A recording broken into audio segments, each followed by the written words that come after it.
Welcome to Maximum Impact with Jay Cameron. Again, thank you for joining me. And Trevor Noah back at it again. I love this brother, and I love a lot of what he has to say on a variety of topics that are either taboo or people don't want to talk about, or they're not really understanding these topics. And because he has the South African thing happening, he definitely understands it from the perspective of South Africa.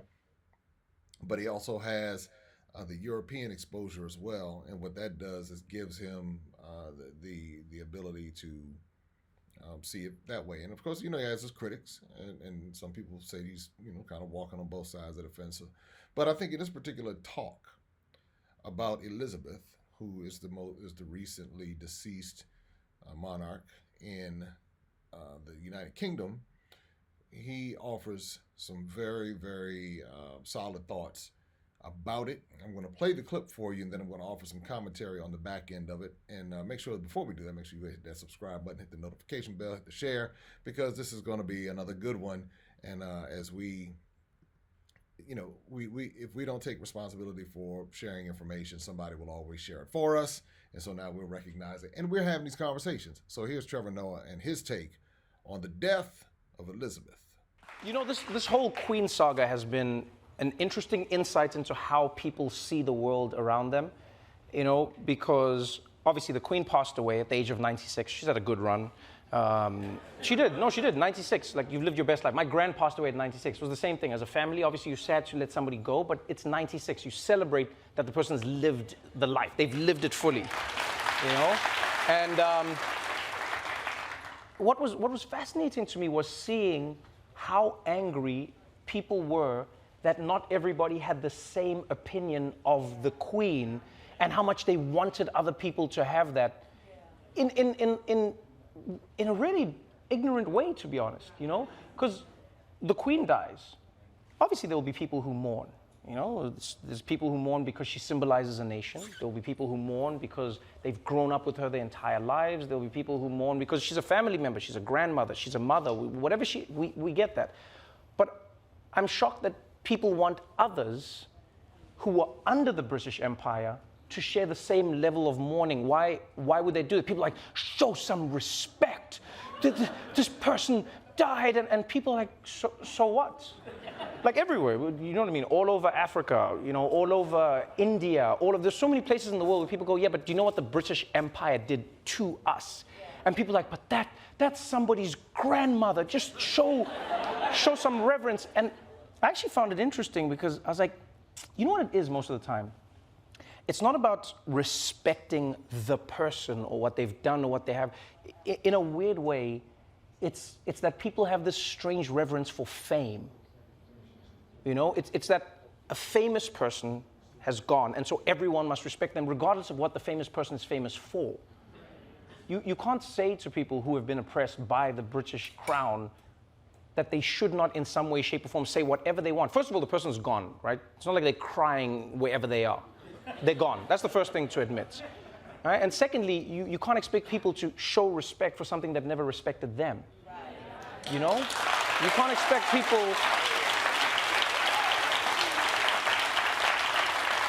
You can't expect people to now buy into this idea that never respected or bought into theirs. I mean, the crown went from country to country. South Africa, we grew up as British subjects in that way, like we still had that impression. In other countries, it was even more pronounced. You go all around the Caribbean, you go to India, you go all over the world, really, everywhere the empire was.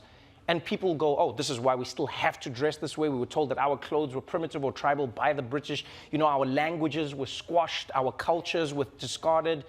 That wasn't respect. And people are like, yeah, but she's a grandmother. And I go like, yeah, but the people who were her subjects were also grandmothers. You know what I mean? My grandmother literally used to tell me stories about the Queen. Like my grandmother also died at the age of 96. My grandmother lived a very different life to the Queen. And it's not about comparing the people, it's just saying that she had a different perspective of the Queen. Funny enough, my gran never hated the Queen or anything. I find most African parents and some in parts of Asia where the empire ruled, they were more shocked than anything else. Older people of color were more just like, what? They're like, the Queen is wow, this is like it's a moment in time that reminds them of so much and where the country was and how they were in Kenya, South Africa, parts of Southern Africa. Or you can feel that people, they still understand that it's a momentous occasion, but you can't expect them to mourn it in the same way. And I think that's something we struggle with in life sometimes, is understanding that our relationship with somebody may not be the relationship that other people had with that person. And that's fine. You can say, hey, this is my queen. I still love what she represents. Yeah, that's your queen. But don't expect everybody else to now adopt, because basically what you're doing is now recolonizing the people and being like, this is who you support, this is who you cheer for. No. You do your mourning, and they'll live their lives.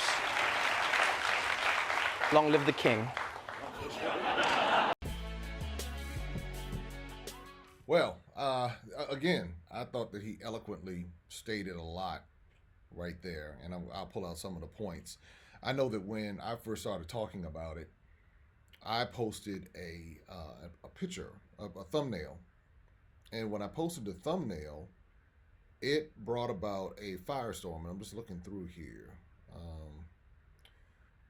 When I posted the thumbnail, it brought about a firestorm, and it didn't really say anything. It just said that the queen is dead, and many black people and Africans are mourning the death of their colonial master. And so that particular thumbnail triggered some people. And to my surprise, it wasn't white people that it triggered. It was not white people that it triggered. It was black folks. And I said, all right. I said, now, look at this. Now, I'm going to show you what one lady, her comment, which was really interesting. And I guess she might have followed my Facebook page or something like that. I talked about it before, where I'd seen, like, on one clip, when I posted the video, people hadn't even seen it, but they just saw the thumbnail, and they had already, like, deleted or unsubscribed or whatever. And I found that to be very interesting, because these people were so passionate about this lady who had no respect for them, didn't even know them. But I'll pull up the the clip right here. This is what the lady said. Her name was Kristen Adams, I believe. She said, "Wow, I didn't think you were this person. Definitely disappointed. And never mind, I was just wrong about you."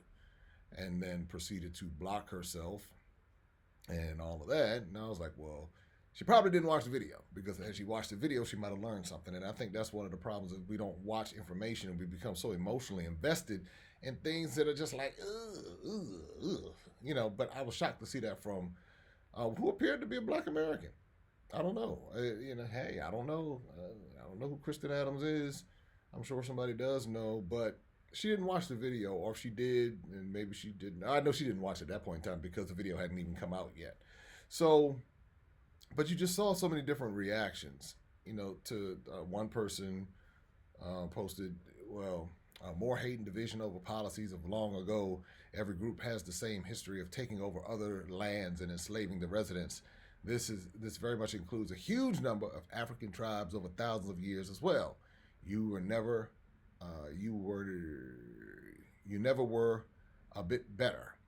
They took the land and property and treated those enslaved viciously. Are you going to be troublemaking for the next 400 years? And so this is, again, that's Jim Forehand. And what I've discovered is that typically what ends up happening is that when people share truth or whatever, but really what was happening was really calling out the atrocities of this particular 70-year monarchy.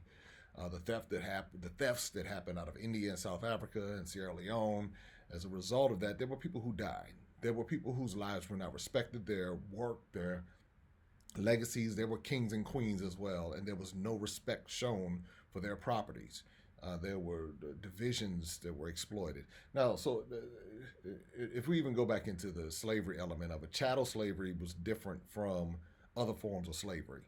And the forms of slavery were that these people were taking people and moving them out of their indigenous land, transplanting them, demonizing their cultures, their languages, their very existence, and trying to create basically a hybrid human of a different identity while still wrestling with their genetic identity and their cultural identity. So that's terrorism. That's a trauma. And Elizabeth didn't do anything significant to address that in a meaningful way. I mean, you can say an apology. See, apologies are BS if they don't come with compensation. I can smack you in the face. I can still beat up your children. I can steal your life savings, and I can come back and say I'm sorry, and everything is supposed to be okay. And then you're not supposed to have any feelings about that. What type of fool falls for that? Tony Miller chimed in. Tony Miller was like, hey, she is the monarch who ended imperialism. Somehow, no credit given. Is Tony Miller on crack? I mean, the worst form of crack. Imperialism hasn't gone anywhere. So that's the first thing. She hasn't ended anything. And that's one of the things that, Trevor Noah may or may not be able to say it so aggressively, but in my opinion, in the opinion of many, many, many, many, many millions of people, Elizabeth was a terrorist along the lines of Hitler. And so when you look at the lives that were lost, see, the thing is, when you have been indoctrinated under Western education, Western media, Western culture, and the people around you, and I'll just speak about, brown people like me, whether I'm in Africa or America, when you have people around you who aspire to be white, and they say white is right, and they believe that within themselves, and that's just the way the culture flows, and if you believe anything different, then they look at you as if something is wrong with you. If that's your culture, then it's going to be a problem. You're going to have those types of sympathizers in these situations. And that's why when people would try to project and they would say, well, no, you shouldn't say that, and you shouldn't, give respect. I say I respect all of those people that died in South Africa and Kenya and in Nigeria. And I see the result of the terrorisms left in the Anglophone countries. I see that to this day. So I give respect to those people who stood up and fought for it. The other thing that Trevor Noah talked about, and I hear this in a lot of religious circles, well, God establishes the governments and God this, that, and the other. And I always go back to say, who told us this? Who told us this? Who said that these people were the authorities? So now if you go kill, steal, destroy, and now you come back and you say, I'm going to educate you. And in the early day education system went back to religion. I'm going to educate you. So now the only way you feel educated is in my system. If you don't have my system, then you feel as though you're not educated. If you don't speak my language, then you don't feel as though that you're educated. If you don't wear my clothes, if you don't do the way that I say to do, then you don't feel as though you're up to par. And that's what's happened to the global African diaspora, where so many people don't feel as though they're up to par because they don't fit into this system that was overseen by the British monarchy. Elizabeth there for 70 years, and those who came before her, and now whoever comes after her. If there's no compensation, there's no apology. And so when you begin to start analyzing this, you see the vicious game that's played on the minds of people. I'm looking and I'm seeing black people crying and stuff, and I'm saying, well, I said, what is going on? How in the world y'all crying over? I said, huh.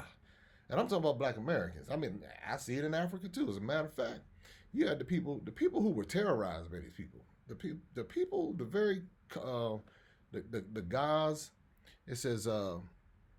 There was a vibrant display of the culture of the Ga people when the British High Commission, in conjunction with the Anglican Church, held a Thanksgiving service in honor of the late Queen Elizabeth II in Accra on Friday.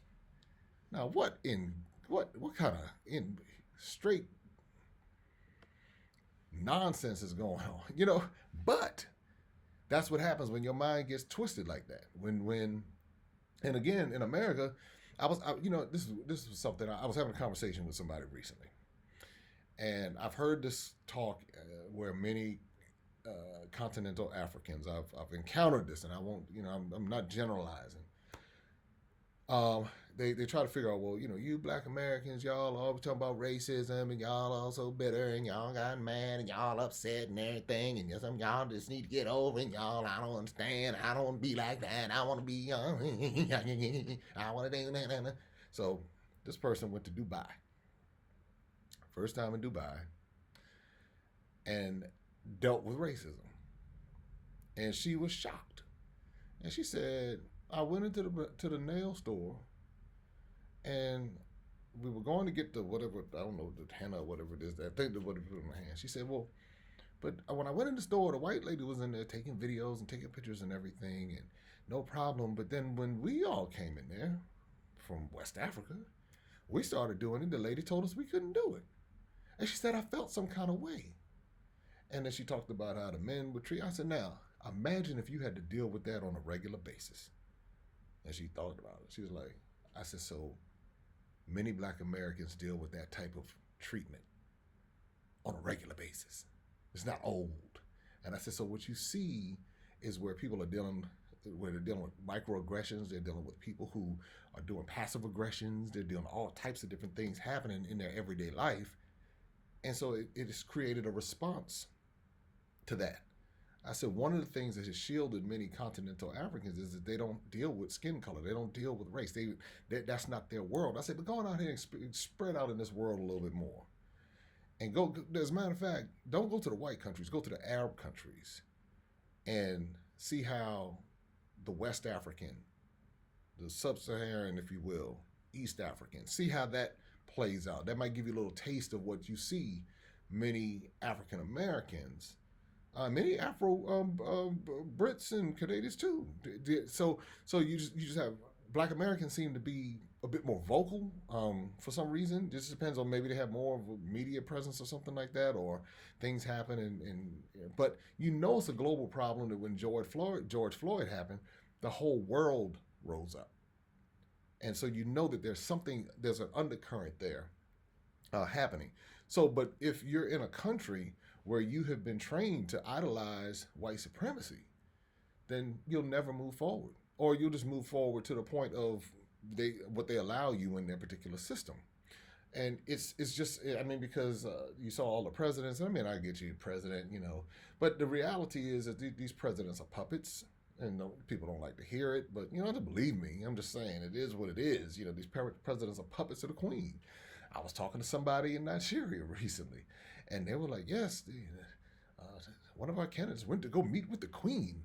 And I'm like, I don't give a rat's, I don't care. The Queen don't mean nothing to me. You know what I'm saying? That system means nothing to me because I see what the destruction that system has done. And until we get enough people saying that system don't mean nothing to me, that's right. Don't mean nothing. Don't mean jack to me. That's right. Then that's when things change. But as long as you have people conditioned to idolize their oppressor, they're going to always be at the bottom. This is when people rise up and they don't do that.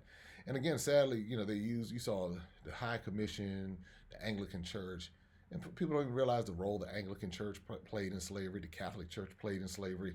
And people, slavery was over. If these systems have been in place and you have generations of indoctrination, that's like when the minute we started talking about it, the first thing on code, them white people from UK came in there talking about, Africans sold other Africans. It was like, it was almost like, it was like a bing, like an alarm, bing, just remind them. Bing. But the thing is, they did not go into the complexities. And then they went into Africa as if it was one monolithic place in the world where everybody was in one tribe, doing one thing, when it was so complex. And they don't want to get into the complexities because now that diffuses their argument of Africans selling Africans. What would happen if the Africans didn't even consider themselves Africans? Because African is a term that was given to those who were indigenous to the land of Africa. As a matter of fact, Africa was connected to Asia up until the late 1800s. And then the Suez Canal was created. That's what's created the separation between Africa and Asia. So there was really no separation. It was all one big landmass. And you come down through where the Suez Canal is, that was all connected. That's why you would have the migratory patterns from so many people, just because there was nothing to stop them. They could just walk and they could go freely, migrate from place to place, East to West Africa, South Africa, all throughout. They could just do whatever migration they needed to do.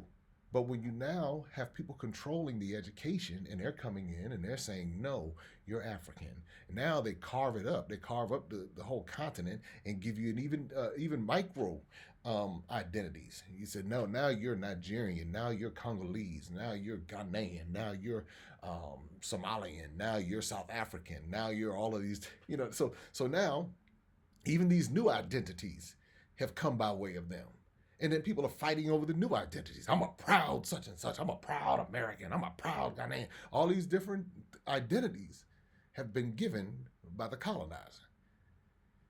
Those are not indigenous identities. Now, the beautiful part is that when you go into these different places and you see the people still holding on to the Ewe tradition or the Yoruba tradition or the Tikar tradition or the Mafa tradition or the Zulu tradition, you're able to see where the indigenous held on. But again, why people? I mean, yeah, people can do whatever they want to do. Here's the next statement he made. Like some people gaslight you, say, show some respect for my oppressor, like whatever. Then the real statement he made, you can't expect people to show respect for people who never respected them.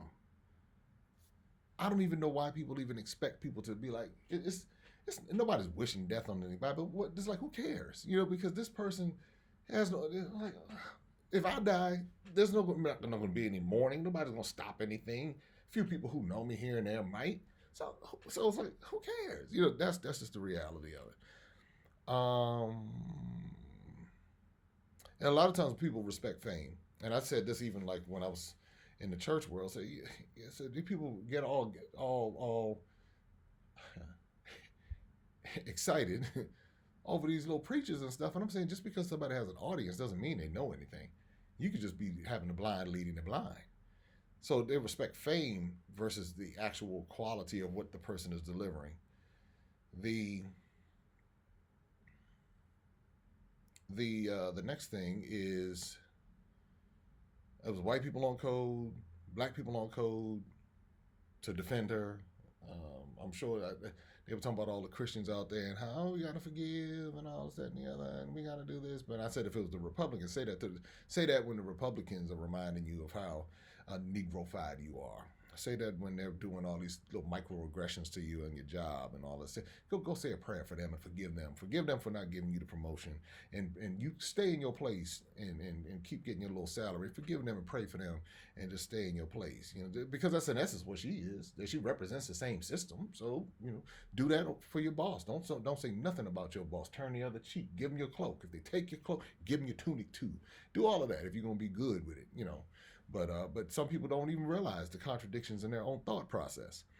And again, then the gaslighting. The gaslighting part is to dismiss people's reality and to say, well, you know what, show some respect. Now is not the time to do it. I can't tell you how many black Christians came on my, now's not the time to do it. Better not do that. God. They would go through all of that, and then you're sitting up here like, oh, you know, it's at some point when you're gonna start flipping tables. At some point when you're gonna start reading those scriptures. At some point when you're gonna start when you're gonna grow a pair and start going down that road instead of all of this passive punkery that that so many people have. And that's the reason why people get played. That's why they allow themselves to get recolonized. That's why they allow themselves to be imperialized. That's why they allow themselves to get punked, because they're not willing to acknowledge the truth, stand on the truth, and say it is what it is, and this is where I stand on it. And so I appreciate Trevor Noah for being able to do that. And I hope more people are able to do it. And for those who want to be colonized, hey, don't complain. That's all I got to say. Don't complain.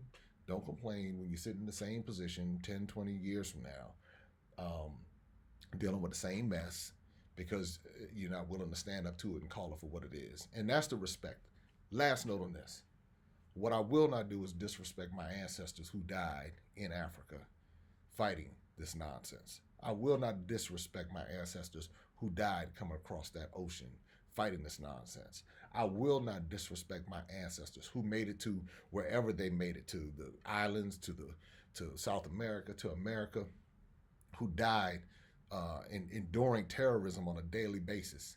I'm not going to disrespect them by honoring the system that enslaved them, even though I've never been enslaved. I've never been a slave. I don't know what it's like. I couldn't even imagine. What I won't do is disrespect them by now celebrating a system and a monarchy that has been in place for more than 500 years, and it has been intentional about abuse, theft, murders, lies, manipulations, and all this other stuff. And so if that's too much for someone to swallow, then that's too bad. But that is just the way it is. And many people feel that way, and many people are waking up, and many people are not falling for the banana in the tailpipe. And again, I know And I know some people don't necessarily always agree with Trevor Noah, and I'm not saying it. I just thought on this particular topic, he did a great job with his assessment, and he is able to do it from a different perspective. So anyway, subscribe, like, share. More on the way. That's why travel is so important, because you're able to see things through a different set of eyes. That's why getting outside of these different bubbles, cultural bubbles, gives you the ability to process it differently and see the world differently and appreciate the diversity and the strength of those on the continent of Africa who've endured and still continue to endure, those who are spread out the world in South America and Haiti and America and Canada and the UK and France and all the different places that Bermuda, people from the African diaspora have been taken, but they still rise, they still survive, they still thrive. All right, until next time, take care, be safe.